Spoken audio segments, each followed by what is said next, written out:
सब केहू के हमर प्रणाम। एगो सहाना गीत सुनावतनी, सुनी जा आ कमेंट में जरूर बताई जा कि गीत कैसन लागल है।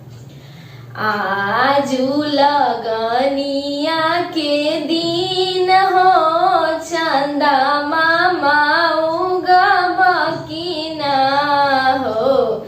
आजू लगनिया के दिन हो, चंदा मामा उगबा की ना हो। रोड़िया पर उगी हो, लरिया पर उगी हो। रोड़िया पर उगी हो, लरिया पर उगी हो।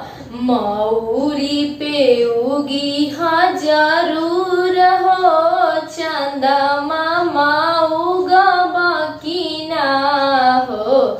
आजू लगनिया के दिन हो, चंदा मामा उगबा की ना।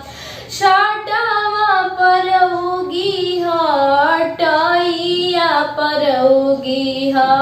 शाटवा पर उगी हो, टैया पर उगी हो। कोटावा पर उगी हो जरूर हो, चंदा मामा उगबा की ना हो। आजू लगनिया के दिन हो, चंदा मामा उगबा की ना।